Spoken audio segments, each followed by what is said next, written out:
Okay, welcome in to the Everton Manchester City starting 11 program, show, whatever you want to call it. Obviously, there's two different formations that we could go with. We have two different lineups. One of those is very. Let me just get to this. One of these, which I guess we could talk about first, is one that's probably not going to be able to happen, which I would like to actually see for other games when all the players are fit and hopefully in form, with Yerry Mina playing in a back three, with Seamus keeping his place, because I think that in a back three, Seamus would be able to probably put in a better shift for us if he's not required to run all the way up and down the pitch all the time. You put him in a higher starting position and hope that Keane and Adrissa, at least on the right side, can help with the opponent's left-hand side, and then Zuma and Digne and Ghana can work on the left side. I mean, it seems something that will work. We need to change something, obviously, but for this game, it's not quite possible. I would bring Ghana back in so he can break up play. I would drop Sigurdsson. I'd play Richarlison and Gomez kind of around those positions, with Bernard playing just in behind. So I guess it could be a 3-5-1-1, but Tosa needs somebody up closer to him. I would get Bernard in there, possibly Lookman, but I'd prefer to see Bernard floating around from the left to the right side.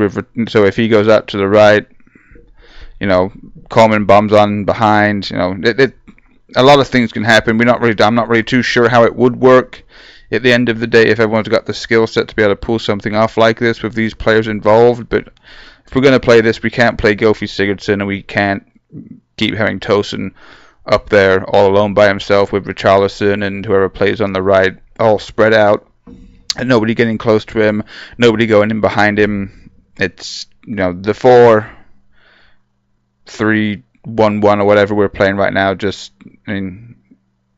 It's all crap, right? Or it's 4-5-1 that we're playing right now, right? 4-5-1, garbage. Get that out of here. This formation, however, I think is probably the best thing we can put up with City. And this is one where I would have to drop Seamus Coleman, because if you look at the players that Man City have, they've got excellent players in every position, but Leroy Sané didn't play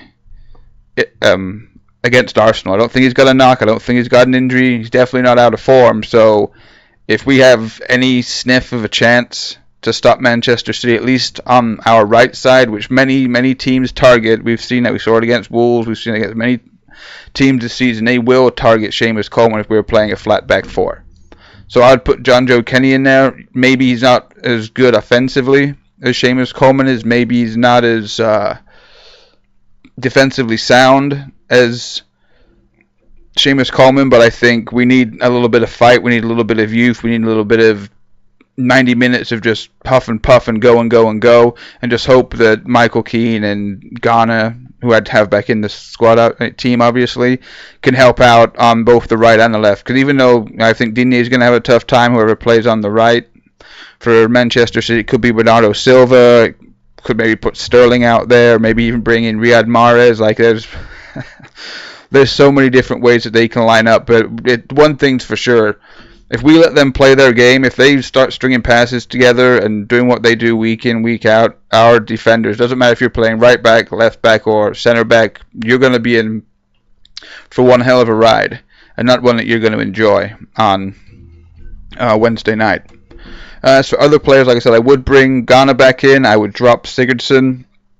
I don't think he's what we need in this game. I think Ghana should be enough if we can close down their wings. If they want to play through the middle with Fernandinho and with David Silva, we're going to have Ghana in now. I don't see Schneiderlin coming in. I don't think this is a game for Tom Davis.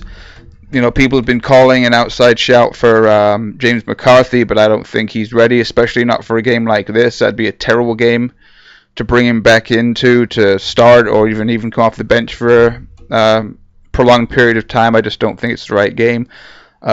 Gomez, if you're not going to play Sigurdsson, I would assume you have to play Gomez for some type of creative spark, some type of, calmness, some type of guy that can see how everything's going to unfold, because we know that Ghana can't pass forward. He probably can see a through ball, but he can't play a through ball. He can, see the play unfolding, but he can't contribute and make that happen. So Gomez has got to start. On the left, I'd play Richarlison. Obviously, he's got to start.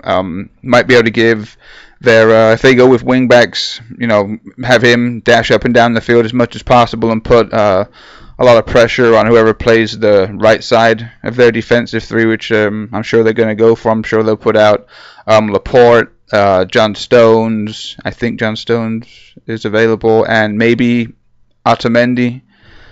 On the right, I would play Bernard. He's fresh. He's rested. Didn't play any at the weekend, so I'd use him up top. I'd play Lookman. I'd play Cenk Tosun.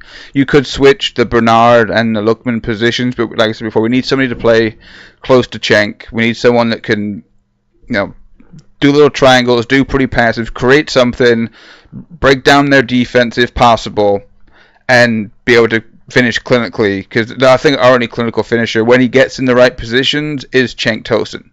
We need to have Richarlison get closer to him. Bernard needs to get closer to him. A lot of people need to get close to this man in order to not only feed off, if he holds it up and plays it off, somebody needs to be there to receive that ball. And also, when he does do that, if he wants to play it in behind, and we can score from that. But just leaving him up there as a lone wolf to do whatever and leave 10, 15, 20 yards between him and the rest of our team and have their three center backs just bully him, dominate him out of the game, that's not going to be the greatest thing, and it never is.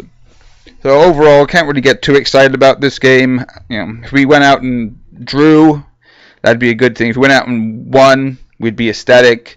If we go out there and get beat slightly, that's expected, but I think most of us, based on this past 2 or 3 months worth of performances, we're expecting us to get pumped, right? Just totally disrespected from behind, no eye contact, and that's probably what we deserve. The Evertonians don't deserve it. The hard-working, ticket-buying, merchandise, concession-buying supporter doesn't deserve to watch that. But it's going to be another rude awakening. There's a gulf between where we are and where Manchester City are. And we can go into oil money, we can go into how much they've spent, how much, all of it, but that doesn't really matter at the end of the day. If those players go out there, the Man City players go out there with more heart, more desire, same stuff we talk about every week, if they've got that, like all the other teams that we've played basically this season have had, they're going to turn us over. It's not going to be pretty, it's not going to be great, but there we go. But as many people have said, we need to change the formation, so why not just try it against the best? And they are the best. The Red Shite, they're top of the league by 2 points. They're doing well. They've got the passion merchant manager doing his thing, but at the end of the day, on the grand scale of world football, for the players they've got, for the technicians they've got, for the goals they score, the way they score them, how they're set out, how they make adjustments, Manchester City are the best team in the league. So sorry if this was a little incoherent. We don't need to assess what Manchester City are, where they're going to attack. They can attack us from anywhere at any time, at any place. So everyone's got to be on their toes. Everyone's got to be zoned in. Everyone's got to be dialed in mentally. Physically this week, nobody's playing when they're not fit and costing us a penalty kick in the first 7 minutes. None of that. Let's just, play tidy, play nice, try and go at it when we can, counterattack if we have to, but just please, I'm begging, just do not allow them to do anything which is Ole worthy. And don't let Aguero score from 2 yards out within the first minute. That's all I'm begging. That's all I want. Please, lads, do not have me. I'll sit down with my cuppa. I'll sit down with my dogs beside me. I'll be rubbing them on the head. I'll be petting them. Be getting all ready for the game. So, okay, let's see what we can do against this team. Let's just see if we can withstand the onslaught of Pep Guardiola's amazingly talented team. And then 2 minutes in, bam, goes, kick off, boom, bad headed clearance, not enough distance on it. Leroy Sané or somebody brings it down. We go to sleep. Aguero slips in, goes boop, boop, boop. Goes around Pickford or something, or that's just a cross that nobody defends, clears, something happens, Aguero's there for his little, 2-inch tap in, and it's 1-0 in 1 minute, and everyone's head just goes down. Let's not see that, but up the Toffees, come on you Blues, let's do it, let's just not embarrass ourselves, and let's put up a fight. Don't forget to subscribe, don't forget to like, comment if you want, always here for you. Oh yeah, and one more thing, I didn't forget about Kevin De Bruyne. I know he's going to play. I know he's amazing, but what is there to say? He can destroy any player on the field. He could probably play right back for them. He could probably play goalkeeper for them. He can play all over the pitch. Absolutely fabulous, outstanding player. So, sorry I forgot him, but it's what's the point? We all know who Kevin De Bruyne is.